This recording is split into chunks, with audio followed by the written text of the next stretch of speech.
पुत्री की परवरिश में किसी प्रकार की कमी नहीं छोड़ी।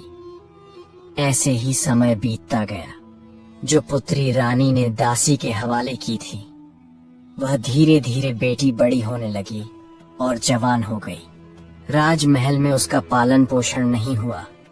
वह एक गरीब दासी के घर में पली बड़ी थी, पर फिर भी वह एक सुंदर राजकुमारी जैसी दिखती थी।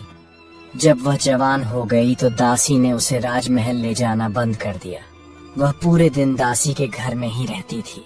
एक दिन की बात है, राजा कालभद्र अपने नगर का भ्रमण कर रहे थे।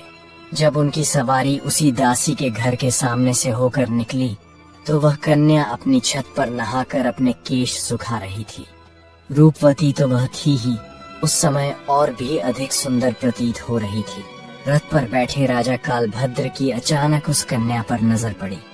उस कन्या को देखकर राजा एकदम स्तंभित रह गए, क्योंकि वह अति सुंदर थी। राजा उस युवती की सुंदरता देख उससे विवाह करने का विचार करने लगे। महल पहुंचते ही राजा ने अपने मंत्री से पूछा, हे मंत्री, वह राजकुमारी से दिखने वाली कन्या कौन थी? मुझे तो उसके रूप ने घायल कर दिया। अति शीघ्र इसका पता लगाओ।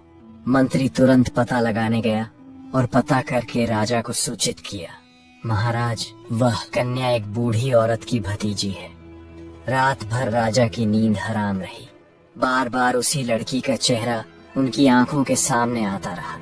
सवेरा होते ही राजा ने मंत्री से कहा, मंत्री जी, वह लड़की बहुत सुंदर है। उसने मेरी रातों की नींद उड़ा दी। उसकी मोहक मूरत मुझे बार बार परेशान करती है। उसके बिना अब मैं रह न पाऊंगा।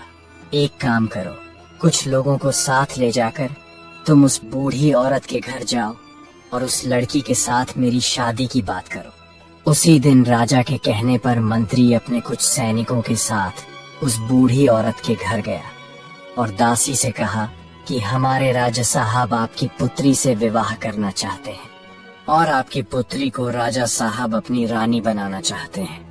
मंत्री के मुख से ऐसे शब्दों को सुनने के बाद दासी के एकदम से होश उड़ गए।